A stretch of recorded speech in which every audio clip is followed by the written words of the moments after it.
Hello everyone, कैसे हो आप सब। I hope you all are doing well. तो आज हम डिफरेंशियल इक्वेशन का नेक्स्ट लेक्चर स्टार्ट करने जा रहे हैं। प्रीवियस लेक्चर में हमने बात की कि हम कंप्लीट सॉल्यूशन है जो हमारा उसको कैसे फाइंड आउट करते हैं। मतलब कंप्लीट सॉल्यूशन किसके इक्वल होता है, पर्टिकुलर इंटीग्रल प्लस में कॉम्प्लीमेंट्री फंक्शन, ऐसे निकालते थे। तो उसके हमने कुछ रूल्स की बात की। हमने फर्स्ट रूल पढ़ा उसका कि हम पर्टिकुलर इंटीग्रल को देखो कॉम्प्लीमेंट्री फंक्शन कैसे फाइंड आउट करते हैं, ये मैं बता चुकी हूँ कि जब हमारे रूट्स रियल एंड डिस्टिंक्ट हो तब हमारे कॉम्प्लीमेंट्री फंक्शन की क्या वैल्यू होगी, जब हमारे रूट्स रियल एंड इक्वल हो तब हमारे सी एफ की वैल्यू क्या होगी, या फिर जब हमारे रूट्स कॉम्प्लेक्स हो तब हमारी सी एफ की वैल्यू क्या होगी। तो हम बात कर रहे थे पर्टिकुलर इंटीग्रल फाइंड आउट करने की। तो फर्स्ट रूल हमने क्या पढ़ा कि जब 1/fd e raise to power ax में फंक्शन हो, यानी कि हमारा फंक्शन इस टर्म में हो 1/f(d) e raise to power ax, तो हम d को किसे रिप्लेस करते थे, a से रिप्लेस करते थे, है ना। ई रेज टू पावर ax यानी d किससे रिप्लेस हो रहा था, हमारा a से रिप्लेस हो रहा था। जब हमारा f(a) किसके इक्वल आ रहा था, 0 के इक्वल आ रहा था, तो हम क्या कर रहे थे, हम 1/f(d) e raise to power ax।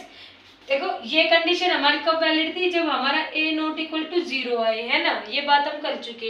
लेकिन जब 0 के इक्वल आ रहा था तब हम क्या कर रहे थे, 1 में f(d) e raise to power ax, इसको किसके इक्वल लिख रहे थे हम, x इंटू में 1 में f first derivative of d e raise to power ax, है ना, ऐसे लिख रहे थे। लेकिन जब हमारा f डेरिवेटिव ऑफ a भी 0 के इक्वल आ रहा हो तब हम f of d e raise to power ax को किसके इक्वल लिख रहे थे, x स्क्वायर इंटू में 1 में f double derivative of d e raise to power ax।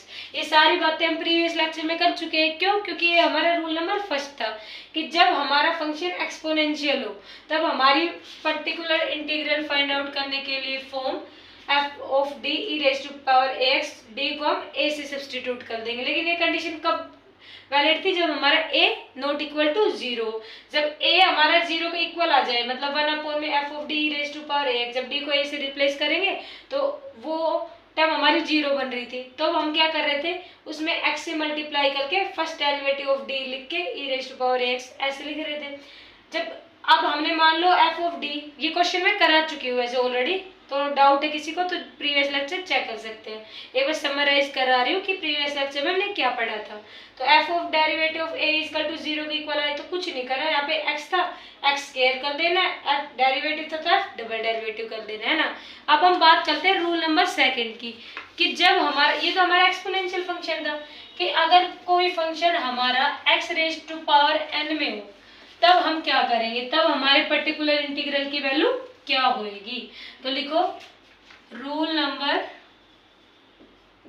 Second for PI, मतलब पर्टिकुलर इंटीग्रल। पर्टिकुलर इंटीग्रल के लिए हमारा रूल नंबर सेकंड क्या होगा, देखो जब हमारा फंक्शन 1 में f ऑफ d हमारा x raise to power n ऐसे फंक्शन हो तब हम क्या करेंगे कि ये जो डिनोमिनेटर टर्म है ये न्यूमरेटर में जाएगी तो इनवर्स हो जाएगा, यानी कि f ऑफ d इसका क्या हो जाएगा, इनवर्स, यानी कि -1 पावर, है ना, और x raise to power n as it is. अब हम क्या करेंगे कि जैसे हमने रूल नंबर फर्स्ट पढ़ा था कि जब हमारा फंक्शन 1 में f of d e raise to power ax हो तो उसके अंदर हम सीरीज अप्लाई कर रहे थे। हमने जब उसका प्रूफ पढ़ा था फर्स्ट रूल का, है ना, तो इसमें हम थ्योरम अप्लाई करेंगे, बायनोमियल थ्योरम। क्यों, क्योंकि इसको हम थ्योरम की फॉर्म में एक्सपेंड कर सकते हैं कि जो हमारा ये जो हमारा f ऑफ d इनवर्स है, या फिर 1 में f ऑफ d, कुछ भी बोलो, 1 में f ऑफ d बोलो या फिर f d इनवर्स बोलो, एक ही बात है ना। तो f d इनवर्स इसको हम एक्सपेंड करेंगे, expand using binomial theorem, expand using binomial theorem, मतलब बायनोमियल थ्योरम का यूज करके इसको हम एक्सपेंड करेंगे। तो देखो एक्सपेंड करते तब क्या आता है हमारा, हम मान लो हमारे पास कोई फंक्शन होता है कि 1 प्लस में x इनवर्स, ये हमारे पास जो f ऑफ d है ये इस फॉर्म में गिवन होगा, में कुछ भी फॉर्म हो मान लो, लेकिन 1 प्लस में x ऑफ इनवर्स इस फॉर्म में बने, f ऑफ d की कुछ वैल्यू होगी, यहाँ पे x की जगह वो वैल्यू सब्स्टिट्यूट कर देंगे, d की वैल्यू जो होगी। फिर मतलब जिस फंक्शन के लिए हम ये थ्योरम अप्लाई कर रहे हैं वो x की वैल्यू हो जाएगी। ये क्वेश्चन करेंगे तब और क्लियर हो जाएगा। तो अम्मी मैं बेसिक बता रही हूँ कि जो थ्योरम होती है बायनोमियल थ्योरम, उसको हम एक्सपेंड कैसे करते हैं, मतलब 1 प्लस में x और इनवर्स हो, तब हम क्या करते हैं कि 1 माइनस एक्स प्लस में एक्स स्क्वायर अपॉन में 2 फैक्टोरियल माइनस में एक्स क्यूब अपॉन में 3 फैक्टोरियल, और ये सीरीज चलती जाएगी अल्टरनेट सिंबल के साथ एन टर्म्स तक। हमने क्या किया कि 1 माइनस एक्स प्लस में एक्स स्क्वायर अपॉन में 2 फैक्टोरियल। देखो फैक्टोरियल का मतलब तो सबको पता होगा, जैसे मान लो 3 फैक्टोरियल हो तो इसका मतलब क्या है कि 3 इंटू 2 इंटू 1, 5 फैक्टोरियल हो तो मतलब 5 को 1 तक ले जाना, 5 इंटू 4 इंटू 3 इंटू 2 इंटू 1, ये होता है हमारे फैक्टोरियल का मीनिंग। तो ये सीरीज आई थिंक सबको क्लियर होगी। तो हमारा बेसिक आज का रूल यही है कि जब हमारा फंक्शन 1 अपॉन में f of d x raise to power n में हो, तब हम उसमें बायनोमियल थ्योरम अप्लाई करेंगे। डी और डी स्क्वायर वगैरह जो हमारी वैल्यू आएगी उनको जस्ट हम सब्सटीट्यूट कर देंगे। तो अब हम फर्स्ट क्वेश्चन प्रैक्टिस करते हैं। तो क्वेश्चन लिखो, डी स्क्वायर प्लस में डी माइनस 2y, क्वेश्चन है हमारा डी स्क्वायर प्लस में d minus 2y equal to में एक्स। देखो ये क्वेश्चन है हमारा, कितना सिंपल क्वेश्चन है ना। तो हम इसके कॉम्प्लीमेंट्री फंक्शन तो इजीली फाइंड आउट कर सकते हैं कि हमें कोई इक्वेशन गिवन है डिफरेंशियल इक्वेशन, इसके सीएफ फाइंड आउट करना है। तो सीएफ फाइंड आउट करने के लिए हम क्या करते हैं, ऑक्सिलरी इक्वेशन फाइंड आउट करते हैं, यानी कि इस क्वेश्चन के लिए कॉम्प्लीमेंट्री फंक्शन फाइंड आउट करेंगे। और कॉम्प्लीमेंट्री फंक्शन के लिए क्या करते हैं, हम सबसे पहले ऑक्सिलरी इक्वेशन बनाते हैं। ऑक्सिलरी इक्वेशन क्या बनेगी इसकी, डी को एम से रिप्लेस कर दो, तो एम स्क्वायर प्लस में एम माइनस 2, ये y इजकल टू में 0, तो एम स्क्वायर प्लस में एम माइनस 2 इजकल टू किसके इक्वल है, हमारा 0 के इक्वल है। फैक्टर बनाओगे आप लोग तो क्या बनेगा, एम स्क्वायर प्लस में, अब देखो 2 आना चाहिए, यानी कि कैसे बनेगा हमारा ये फैक्टर, प्लस में एम माइनस में 2m माइनस 2 इक्वल टू 0। ये तो फैक्टर बनाने सबके आते होंगे, लेकिन ये भी मैंने बताया हुआ है जब हमने ये रूल वगैरह स्टार्ट किए थे, कॉम्प्लीमेंट्री फंक्शन फाइंड आउट करना स्टार्ट किया तब मैंने बताया था कि ये मेथड वैसे सबको पता होगा, 9th क्लास में सब सीख लेते हैं। तो ऐसे कॉमन लो, m प्लस में 1 माइनस 2 m प्लस में 1 इजकल टू 0, यानी कि m प्लस में 1 और m माइनस में 2 इजकल टू 0। हमारे फैक्टर क्या बने, m माइनस 1 और प्लस 2। मतलब हमारे रूट्स कैसे आए, हमारे रूट्स आए रियल एंड डिस्टिंक्ट। तो जब रियल और डिस्टिंक्ट रूल आए तब हम इक्वेशन जानते हैं कैसे बनते हैं हमारी इक्वेशन, है ना। तो इक्वेशन लिख दो यहाँ पे, जस्ट हमने क्या किया, m square plus sorry minus आएगा ना यहाँ पे, क्यों आया, क्योंकि हमें प्लस एम चाहिए, तो प्लस का 2m पॉजिटिव होना चाहिए तभी। तो अगर मान लो हमारा ये था, ये हमारा था प्लस, ये था माइनस, यानी कि माइनस 2m प्लस में m आता तो माइनस, लेकिन प्लस सिंबल नहीं आता, तो हमें सिंबल का भी ध्यान रखना है। देखो सिंबल अगर गलत हो गया तो हमारा पूरा क्वेश्चन गलत हो जाएगा। तो ये m माइनस का आएगा और ये m प्लस 2 का आएगा, है ना। ये हमारी माइनस की टर्म आएगी, ये हमारी प्लस की आएगी। क्यों, क्योंकि सिंबल हमारे यहाँ पे साइन चेंज हो गए। क्यों, क्योंकि प्लस 2m और माइनस m करेंगे तो प्लस m चाहिए। अगर ये माइनस का कर देते तो m तो आता लेकिन माइनस का आता, तो हमारा क्वेश्चन गलत हो जाता। तो m इजकल टू में प्लस का 1 और माइनस का 2, ये हमारे क्या निकले, फैक्टर। तो जब हमारे रूट्स क्या हो, रियल एंड डिस्टिंक्ट, तो जब हमारे रूट रियल और डिस्टिंक्ट हो तब CF की वैल्यू कैसे फाइंड आउट करते हैं हम, C1 e raise to power में 1x प्लस में C2 e raise to power में माइनस 2x। ये हमारी किसकी वैल्यू आ गई, CF की वैल्यू आ गई। मतलब हमारे कंप्लीट सॉल्यूशन जिसको हम इक्वल करते हैं पर्टिकुलर इंटीग्रल प्लस में CF, तो एक CF की वैल्यू आ गई, मतलब एक पार्ट तो सोल्व हो गया हमारा। तो अब हम बात करते हैं पर्टिकुलर इंटीग्रल की, PI की। PI के लिए क्या करते हैं, y को एक साइड रखते हैं, बाकी सारे टर्म को एक साइड डिवाइड में भेज देते हैं, यानी कि y इजिकल टू में 1 अपॉन में डी स्क्वायर प्लस में डी माइनस 2, यहाँ पे x आ जाएगा। ये टर्म आ गई। अब मुझे बताओ कि ये जो हमारा डी स्क्वायर प्लस में डी अपॉन में 2 माइनस 2 है, इसको हम इस फॉर्म में बनाना चाहते हैं। कौन सी फॉर्म में, 1 प्लस में एक्स इनवर्स की फॉर्म में। तो इस फॉर्म में हम कैसे बनाएंगे, हम माइनस 2 को क्या कर लेंगे, कॉमन ले लेंगे। देखो माइनस 2 को कॉमन लिया हमने यहाँ से, y इजिकल टू में 1 अपॉन में माइनस 2। जब हम माइनस 2 कॉमन लेंगे तो यहाँ पे क्या बचेगा, डी स्क्वायर प्लस में डी अपॉन में माइनस 2, यहाँ पे प्लस 1x। किसी को डाउट है यहाँ पे, देखो हमने क्या किया कि y पर्टिकुलर इंटीग्रल के y को एक तरफ रखते हैं, बाकी सारे टर्म को एक तरफ भेज देते हैं। किसके लिए? पर्टिकुलर इंटीग्रल के लिए, है ना। तो अब देखो डी स्क्वायर प्लस में डी माइनस टू था, इसको हमें इस फॉर्म में लाना है, वन प्लस में एक्स इनवर्स की फॉर्म में। तो इस फॉर्म में कब आएगा? देखो हम ऐसे तो आ नहीं रहे, तो हम क्या करेंगे, माइनस टू है यहाँ पे, माइनस टू कॉमन ले लिया बाहर, तो डी स्क्वायर प्लस में D by minus two plus में वन इंटू एक्स। तो अब बताओ मुझे क्या है, इस फॉर्म में आ सकता है? बिल्कुल आ सकता है। अब डी स्क्वायर प्लस में जो हमारा डी अपॉन में माइनस टू है, इसको हम इनवर्स में भेज सकते हैं, बिल्कुल भेज सकते हैं। तो इसको भेजो इनवर्स में। देखो मतलब इसको ऐसे लिख लो ना रीअरेंज करके कि y किसके इक्वल हो रहा है हमारा, वन अपॉन में माइनस टू, वन प्लस में डी स्क्वायर प्लस में डी अपॉन में माइनस टू इंटू में एक्स। ये पूरी टर्म ऊपर जाएगी तो इनवर्स में आ जाएगी, है ना। तो हमारा y किसके इक्वल आ जाएगा, वन अपॉन में minus two bracket one plus में डी स्क्वायर प्लस में डी अपॉन में माइनस टू इनवर्स एक्स। अब मुझे बताओ क्या अब ये क्वेश्चन हमारा इस फॉर्म में आ चुका है? बिल्कुल आ चुका है। तो अब हम इस पे रूल नंबर 2 अप्लाई कर सकते हैं, बिल्कुल कर सकते हैं। हम क्या करेंगे, इस जो वन प्लस में एक्स इनवर्स वाली ये एक्स की वैल्यू, मतलब अगर इस फॉर्मूले से कंपेयर करें, वैसे तो एक्स बाहर अलग से है, लेकिन वो तो हमारा क्वेश्चन में गिवन था ना, फॉर्मूले के अकॉर्डिंग मान लो इसको y मान लो, हम एक बार y मान लो, वन प्लस में y इनवर्स मान लिया, वरना कंफ्यूज हो जाओ, क्वेश्चन में एक और गिवन ऑलरेडी, इसको y स्केल कर लो, y क्यू कर लो।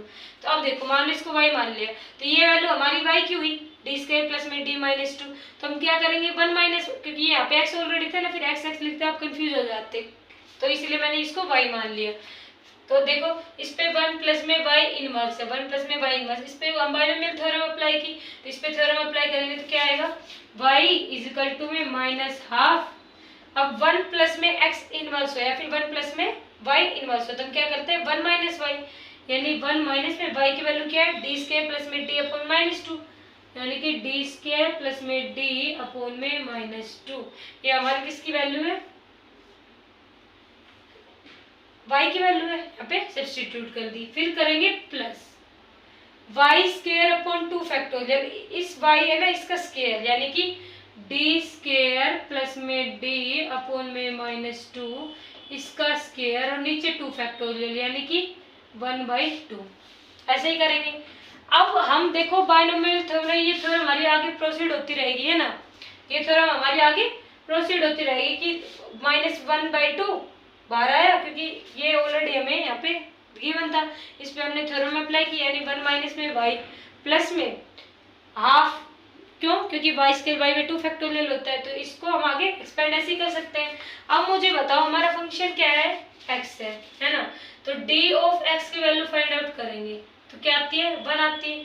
d का मतलब क्या होता है, डिफरेंशियल ऑपरेटर होता है हमारा d बाई डी एक्स, तो x का डिफरेंशिएशन x के रिस्पेक्ट में क्या आएगा, वन, और d square of x find out करेंगे, मतलब डी स्क्वायर ऑफ x, यानी डी स्क्वायर x की वैल्यू क्या है यहाँ पे, वन है, तो D square of one constant का डिफरेंशिएशन क्या होगा, जीरो। तो जहाँ पे डी एक्स हो वहाँ पे तो वन पुट कर दो, डी स्क्वायर वहाँ पे जीरो पुट कर दो, तो y की वैल्यू हम निकाल सकते हैं, यहाँ से y इक्वल टू में minus half one minus D square हो वहाँ पे तो क्या पुट कर दो, जीरो, प्लस में जहाँ पे डी हो वहाँ पे वन पुट कर दो, अपॉन में माइनस टू, है ना, प्लस में वन अपॉन में टू, फिर डी स्क्वायर है वहाँ पे क्या पुट कर दो, जीरो पुट कर दो, जीरो प्लस में वन अपॉन में माइनस टू का स्क्वायर। ये आगे हमारा, आगे प्रोसीड करने का फायदा नहीं है, आगे जाएगा भी नहीं, क्यों नहीं जाएगा, क्योंकि इसके बाद हमारी टर्म किस में आएगी, x की पावर 3 में। जब हमारे डी स्क्वायर की वैल्यू कितनी आ रही है, जीरो आ रही है, तो डी क्यूब की वैल्यू भी कितनी आएगी, जीरो, तो आगे प्रोसीड करने का कोई बेनिफिट हुआ नहीं हुआ, क्यों, क्योंकि जीरो से मल्टीप्लाई करेंगे हमारी टर्म जीरो में ही बन जाएगी, है ना। तो ये हमारी क्या आ गई, यहाँ पे वैल्यू आ गई, और इस सब की मल्टीप्लाई हम किससे कर रहे थे, x से। इस x को मत भूल जाना भाई, क्यों, क्योंकि इस थ्योरम को एक्सपेंड किया है ना हमने, तो यहाँ पे x भी तो लगेगा ना, थ्योरम तो इतनी यहाँ पे अप्लाई हुई, ये वाली टर्म और ये वाली टर्म तो आएगी ना साथ में, तो इस x को साथ लेके चलो। अब यहाँ से हम y की वैल्यू फाइंड आउट कर सकते हैं इजीली, y की वैल्यू फाइंड आउट करोगे तो वन माइनस में क्या आ जाएगा, माइनस में one by two, x plus में हाफ, x प्लस में हाफ, आप लोग सोल्व कर लेना, यही वैल्यू आएगी, तो y इज इक्वल टू में माइनस हाफ, इसको एलसीएम लेके सोल्व करोगे तो 2x प्लस में 1, अब हमारा टोटल सॉल्यूशन निकल के आ गया कि y मतलब पर्टिकुलर इंटीग्रल की वैल्यू आ गई। कंप्लीट सॉल्यूशन क्या होगा, CF प्लस में दिस PI। तो कंप्लीट सॉल्यूशन यहाँ पे लिख दो, कंप्लीट सॉल्यूशन किसके इक्वल आता है हमारा, CF प्लस में PI। तो जो CF की वैल्यू आई है और जो PI की वैल्यू आई है उनको प्लस का सिंबल लिख के दोनों को डिनोट कर देना। तो ये हमारा क्या था, क्वेश्चन था। तो देखो क्वेश्चन हमारा बिल्कुल बेसिक था। हमने क्या किया कि क्वेश्चन हमें डिफरेंशियल फॉर्म में गिवन था, हमने ऑक्सिलरी इक्वेशन फाइंड आउट की किसके लिए, कॉम्प्लीमेंट्री फंक्शन के लिए। तो इक्वेशन के ऑक्सिलरी इक्वेशन फाइंड आउट की रियल एंड जो डिस्टिंक्ट रूट थे वो देखे हमने, फिर हमने CF की वैल्यू लिख दी। फिर हमने PI की वैल्यू के लिए क्या किया, y को एक तरफ रखा, बाकी सारे टर्म को एक तरफ। इस फॉर्म में लाने के लिए हमने -2 यहाँ से कॉमन लिया, -2 कॉमन लिया, इसको सोल्व किया, बाइनोमियल थ्योरम अप्लाई की, वैल्यूज को पुट किया। वैल्यूज को पुट करने के बाद कंप्लीट सॉल्यूशन CF प्लस में PI होता है, दोनों को सम करके लिख दिया। तो ये हमारा क्या था, रूल नंबर 2। देखो एक क्वेश्चन और प्रैक्टिस कर लेते हैं, अच्छा क्वेश्चन रहेगा, वो भी डीप क्वेश्चन। ये क्वेश्चन बिल्कुल बेसिक था, तो इसका स्क्रीनशॉट ले लो एक बार आप। तो देखो नेक्स्ट क्वेश्चन करते हैं अभी हम।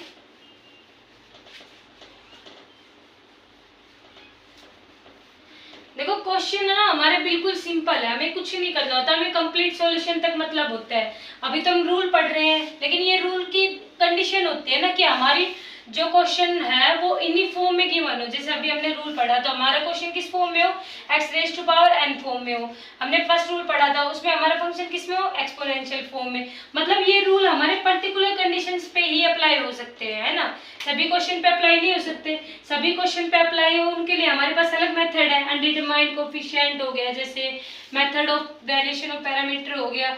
ये तो हम पहले रूल्स को स्टडी कर लेते हैं, क्योंकि देखो क्वेश्चन में क्या पता हमें जो हम रूल्स पढ़ रहे हैं वही क्वेश्चन मिल जाए पेपर में, तो ये रूल्स अप्लाई करके हम डायरेक्ट आंसर फाइंड आउट कर सकते हैं। हमें फर्दर जो है डिटेल में अलग अलग मेथड है उनका यूज नहीं करना पड़ेगा, है ना, बस रूल्स को अप्लाई करो, सीधा डायरेक्ट आंसर निकालो। तो देखो नेक्स्ट क्वेश्चन लिखते हैं अभी हम। देखो नेक्स्ट क्वेश्चन है हमारा, क्वेश्चन d² अपॉन में dx² प्लस में a² equal to a² upon में p l माइनस एक्स, ये p है हमारा। वो क्वेश्चन में क्या गिवन है हमें कि where a r p l are constant, मतलब where a r p l हमारे क्या गिवन है, क्वेश्चन में बोला हुआ है कि ऑलरेडी हमारे क्या है, कॉन्स्टेंट है। और कंडीशंस क्या गिवन है हमें, कंडीशंस गिवन है कि हमारे y की वैल्यू क्या है, 0 है, और dy/dx की वैल्यू भी क्या है हमारी, 0 है, एट x इजकल टू 0, मतलब x इजकल टू 0 पे भी हमारे dy/dx की वैल्यू 0। देखो ये क्वेश्चन गिवन है, तो हमें क्या करना है, इस इक्वेशन को सोल्व करना है। देखो हमें क्वेश्चन में क्या गिवन है कि d² अपॉन में dx² प्लस में a² इजकल टू में a² अपॉन में p l minus x, where a r p l constant. Condition given है कि y की वैल्यू 0 है, dy/dx की वैल्यू भी 0 है, एट x इजकल टू 0। तो देखो क्वेश्चन फाइंड आउट करने के लिए हम क्या करेंगे, सबसे पहले हम क्वेश्चन में CF की वैल्यू फाइंड आउट करेंगे। CF की वैल्यू क्यों, क्योंकि हमें कंप्लीट सॉल्यूशन चाहिए। कंप्लीट सॉल्यूशन क्या होता है, CF प्लस में PI। तो CF की वैल्यू के लिए हम ऑक्सिलरी इक्वेशन बनाएंगे, ऑक्सिलरी इक्वेशन बनाएंगे, यानी कि m² d² अपॉन में dx² है। अगर हम पहले इसको डिफरेंशियल ऑपरेटर की फॉर्म में चेंज करें तो क्या आएगा, d² प्लस में a² equal to a² upon में p l माइनस एक्स, ये आएगा हमारे पास, है ना। तो d² प्लस में a² यहाँ से। तो अब हम क्या करेंगे, इसकी ऑक्सिलरी इक्वेशन बनाएंगे। ऑक्सिलरी इक्वेशन बनाने के लिए y को कॉमन लेते हैं हम, यानी कि d² प्लस में a² को यहाँ से कॉमन लिया, बाकी ये टर्म इधर a² अपॉन में p l माइनस एक्स। अब क्या करेंगे, d को m से रिप्लेस कर दो ऑक्सिलरी इक्वेशन के लिए, तो m² प्लस में a², बाकी सारी टर्म क्या बन जाती है, 0 बन जाती है। तो m की वैल्यू क्या आई हमारे पास, प्लस माइनस में आयोटा है, यही तो आए ना हमारे रूट्स। और जब हमारे रूट्स क्या हो, कॉम्प्लेक्स हो, तो कॉम्प्लेक्स रूट्स के लिए हमारे CF की वैल्यू क्या होती है, देखो यहाँ से क्या है, प्लस माइनस आयोटा है, मतलब हमारे रियल और इमेजिनरी दोनों रूट्स हैं। और जब हमारे रूट्स कॉम्प्लेक्स होते हैं तो CF की वैल्यू उसके लिए होती है C1 cos ax प्लस में C2 sin ax। है ना। देखो हमें क्वेश्चन गिवन हो ना, हमें क्या करना है इक्वेशन में सोल्व करने के लिए, क्वेश्चन जैसे जैसे बोले हमें उसके अकॉर्डिंग चलना है। अब हमें क्या करना था, सोल्व करना था डिफरेंशियल इक्वेशन को, हमें इसमें रूल अप्लाई करना था। तो हम क्या करेंगे, कंप्लीट सॉल्यूशन के लिए पहले सी एफ फाइंड आउट करेंगे। सी एफ के लिए मैंने बहुत अच्छे से अलग से वीडियो बनाया हुआ है, अगर अभी समझ ना आ रहा हो फिर भी मैं बता देती हूँ कि इस d बाई डी एक्स का मतलब होता है, ये जो कैपिटल D होता है इसका मतलब होता है d बाई डी एक्स, मतलब x के रिस्पेक्ट में डिफरेंशिएशन। तो d square by d x square है, मतलब कैपिटल D का भी स्केयर हो जाएगा। फिर ये इसके साथ y था, y प्लस में a स्केयर y, ये किया। यहाँ से y को हमने कॉमन लिया, बाकी सारी term as it is. Auxiliary equation बनाने के लिए d को m से रिप्लेस करते हैं, y और ये वाली टर्म हमारी 0 बन जाती है। यहाँ से रूट्स फाइंड आउट कर लिए। रूट्स फाइंड आउट करने के बाद देखा रूट्स हमारे क्या है, कॉम्प्लेक्स है। तो कॉम्प्लेक्स रूट के लिए सी एफ की value c1 cos ax plus में c2 sin ax होता है। फिर अब हम बात करते हैं पर्टिकुलर इंटीग्रल की, जो हमारा मेन था, है ना, क्योंकि सी एफ तो सबको फाइंड आउट करना आ गया। तो देखो अब हम क्या करेंगे, ये हमारी इक्वेशन थी ये वाली, यहाँ से हमने y कॉमन लिया था। तो पी आई के लिए हम y को एक तरफ लिखते हैं, बाकी सारे टर्म्स को एक तरफ, यानी कि 1 अपॉन में डी स्केयर प्लस में ए स्केयर, फिर ये ए स्केयर आर बाई में पी एल माइनस में एक्स, एज इट इज लिख लिया इस टर्म को, ये टर्म थी इसको वहाँ पे डिवाइड में भेज दिया, बस इतना किया है। अब मैं क्या करती हूँ कि 1 हमारी फॉर्म क्या थी, बाइनोमियल फॉर्म 1 प्लस में एक्स इनवर्स, इस फॉर्म में लेके आना है हमें। यहाँ पे कुछ फंक्शन होएगा, यहाँ पे पीछे भी कुछ फंक्शन हो सकता है, लेकिन हमारी बाइनोमियल फॉर्म के लिए ये बनना चाहिए फंक्शन, है ना। तो इसके लिए हम क्या करेंगे कि ए स्केयर आर अपॉन में पी तो हमारे पास ऑलरेडी गिवन था, हम क्या करेंगे यहाँ से 1 बाई ए स्केयर को कॉमन लिया यहाँ से, तो यहाँ पे क्या आएगा 1 प्लस में डी स्केयर बाई में ए स्केयर। बताती हूँ मैं भी कैसे आए, एल माइनस एक्स। देखो इस फॉर्म में मैंने क्यों लिखा, अब इसका बताती हूँ रीजन। पहले हम इसको सोल्व करते हैं, यहाँ से सोल्व करेंगे, एलसीएम लेंगे, एलसीएम क्या आएगा ए स्केयर, तो 1 की मल्टीप्लाई एलसीएम ऐसे ही तो लेते हैं ना, यहाँ पे डिनोमिनेटर में 1 है, 1 के ए स्केयर से करोगे डिवाइड, फिर इसको मल्टीप्लाई करोगे 1 से, तो ये आएगा प्लस में डी स्केयर, ये वैल्यू आई। अब इसको हम सोल्व करेंगे, मान लो y इज इक्वल टू में ए स्केयर आर अपॉन में पी इंटू में 1 बाई में ए स्केयर, इसकी वैल्यू सोल्व करने पे ये आई हमारे पास ए स्केयर प्लस में डी स्केयर बाई में, इसकी वैल्यू सोल्व की तो हमारे पास क्या है ए स्केयर प्लस में डी स्केयर अपॉन में ए स्केयर, ये वैल्यू आई हमारे पास। ऊपर क्या है एल माइनस में एक्स, है ना। अब ये टर्म है, इस टर्म को मैं ऐसे मतलब रीअरेंज कर सकती हूँ ना, कैसे कि ए स्केयर आर अपॉन में पी इंटू में 1 बाई में ए स्केयर इंटू में ये ए स्केयर यहाँ पे इसके डिनोमिनेटर में ये था और इसको भी डिनोमिनेटर में ये था, तो ये न्यूमरेटर में चला जाएगा ना, यानी कि ए स्केयर अपॉन में ए स्केयर प्लस में डी स्केयर, है ना, और इन टू में एल माइनस में एक्स, इस ए स्केयर से ए स्केयर कट जाएगा, ये ए स्केयर आर अपॉन में p, a square r upon में पी जो हमारे गिवन थे, स्केयर आर अपॉन में p l minus x 1 upon में डी स्केयर प्लस में ए स्केयर, 1 अपॉन में डी स्केयर प्लस में ए स्केयर। तो हमारी फॉर्म वही बन के आई ना, क्वेश्चन में कुछ फर्क पड़ा नहीं पड़ा, लेकिन क्वेश्चन में ऐसा करने से हमने किया ही क्यों, ये हमने क्यों किया, क्योंकि हमें इस फॉर्म में चाहिए था। देखो 1 प्लस में एक्स माइनस 1 मतलब, या फिर वाई लगा लो, क्योंकि एक्स यहाँ पे एक्स में है तो कंफ्यूजन हो जाओगे, तो कंफ्यूजन हो जाएगी ना। तो 1 प्लस में वाई, तो वाई की वैल्यू देखो यहाँ पे क्या हो जाएगी हमारी 1 प्लस में डी स्केयर बाई में ए स्केयर, ये वैल्यू हो जाएगी। इस वैल्यू को रखने के लिए तुमने इस फॉर्म में इतना सब किया है कि हमने ए स्केयर कॉमन लिया है यहाँ से, क्यों, क्योंकि मैंने आपको सोल्व करके दिखा दिया ए स्केयर को कॉमन लिया, क्वेश्चन में कुछ फर्क नहीं पड़ा। जब क्वेश्चन को फर्दर सोल्व करेंगे तो हमारा यही रिजल्ट निकल के आएगा, है ना।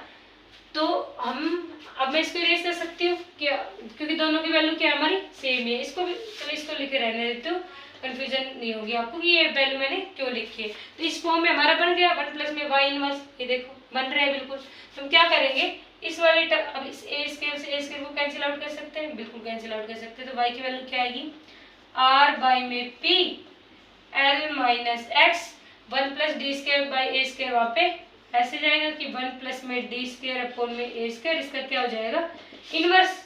अब इस पे हम बाइनोमियल थ्योरम अप्लाई करेंगे, तो बाइनोमियल थ्योरम अप्लाई करेंगे क्या आएगा y इज इक्वल टू में r अपॉन में p l माइनस में x 1 माइनस में डी स्केयर अपॉन में ए स्केयर, क्यों, क्योंकि हमारे इसको एक्सपेंड करते हैं तो क्या आता है 1 माइनस में वाई प्लस में वाई स्क्वायर अपॉन में 2 फैक्टोरियल माइनस में वाई क्यूब अपॉन में 3 फैक्टोरियल, अल्टरनेट साइन चलते रहते हैं ना।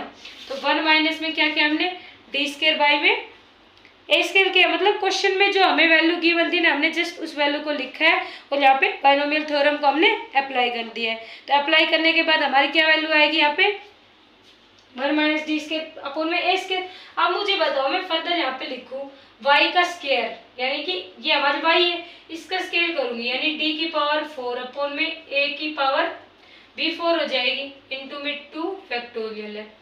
क्या ऐसा लिखने का कोई बेनिफिट है? आप बताओ मुझे, d रेज़ टू पावर 4 लिखने का बेनिफिट है या नहीं है? इसका मतलब क्या हुआ?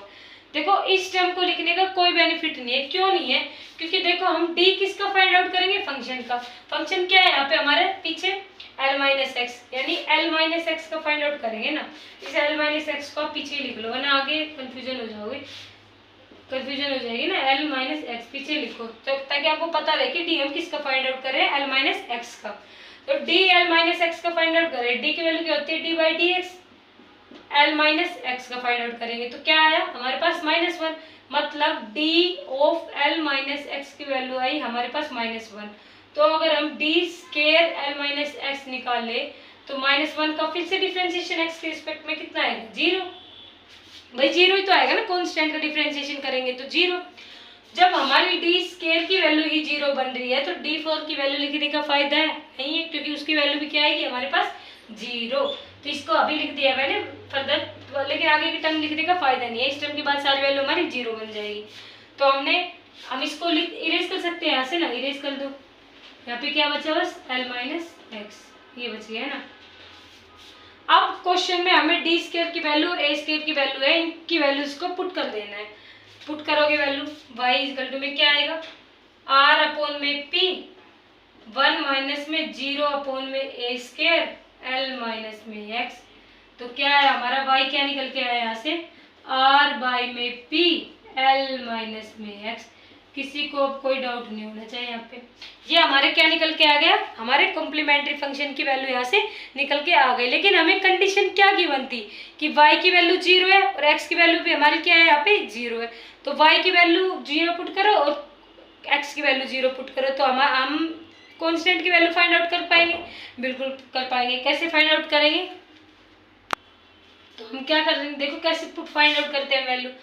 हमें अब हमारा पर्टिकुलर इंटीग्रल निकल के आ चुका, CF निकल के आ चुका। हमारा काम क्या रह गया कि जो हमें कंडीशन गिवन थी ना, इन कंडीशन को क्वेश्चन में अप्लाई कर देना है। तो देखो कैसे करेंगे, y की वैल्यू 0 है, dy बाई dx की वैल्यू भी 0 है, कब x इक्वल टू 0 पे। हम क्या करेंगे, सबसे पहले तो हम कंप्लीट सॉल्यूशन निकालते हैं।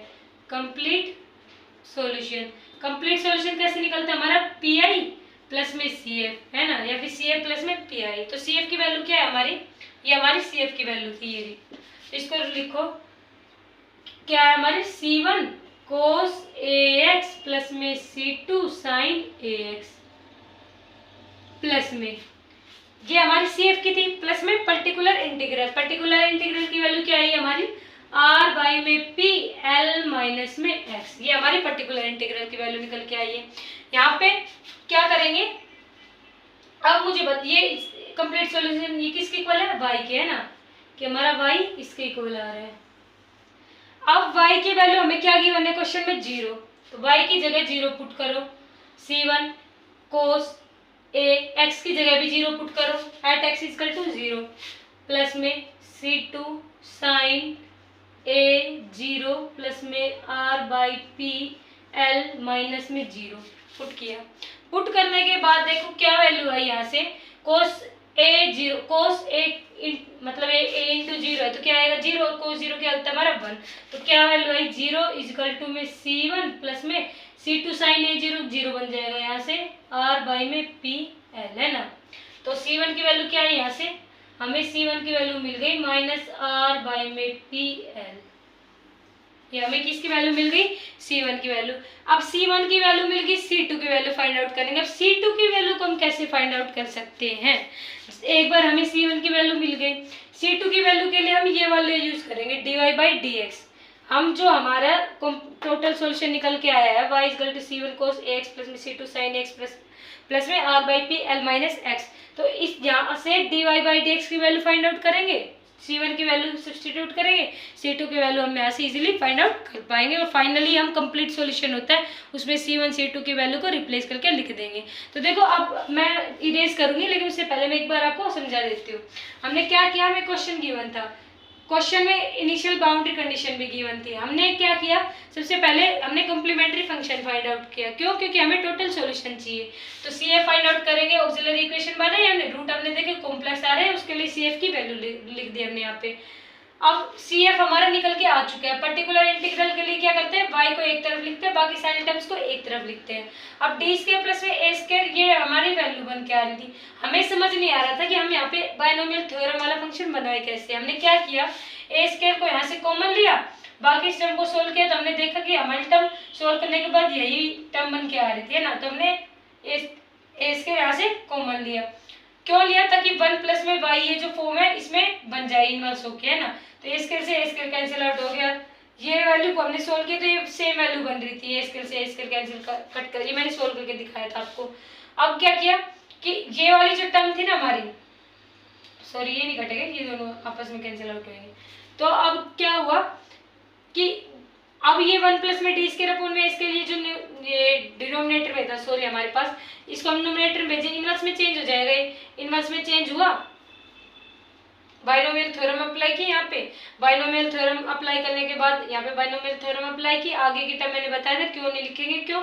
क्योंकि डी वाई का क्या हो जाता है हमारे पास स्केयर, तो y हमारे पास ऑलरेडी डी स्केयर अपॉन में स्केयर, इसका भी स्केयर करोगे तो d की पावर 4 अपॉन में की पावर 4, हमारा डी स्केयर की वैल्यू ही 0 आ रही है, डी स्केयर की वैल्यू 0 आ रही है, तो d4 की वैल्यू 0 ही आएगी, तो कोई फायदा तो है नहीं लिखने का। तो इस टर्म को हमने लिखा, यहाँ पे डी स्केयर की वैल्यू को सब्स्टिट्यूट किया, y की वैल्यू निकाली। y की वैल्यू हमारा क्या है, पर्टिकुलर इंटीग्रल, पर्टिकुलर इंटीग्रल हमारा निकल के आ गया, हमारा काम खत्म हो जाता। लेकिन अगर इनिशियल कंडीशन हमें गिवन ना होती तब, अब हमें कंडीशन गिवन है तो कंडीशन को भी अप्लाई करेंगे हम, है ना।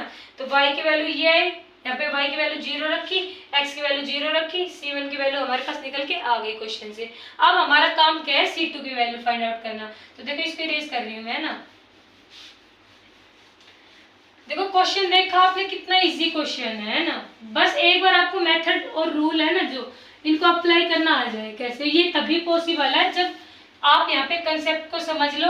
एक दो एग्जाम्पल मैं करा रही हूँ, इनको समझ के आप खुद से प्रैक्टिस करो। इसके अलावा आप साथ साथ बुक से भी प्रैक्टिस करते रहो, है ना, तब आपका कंसेप्ट स्ट्रॉन्ग बनेगा।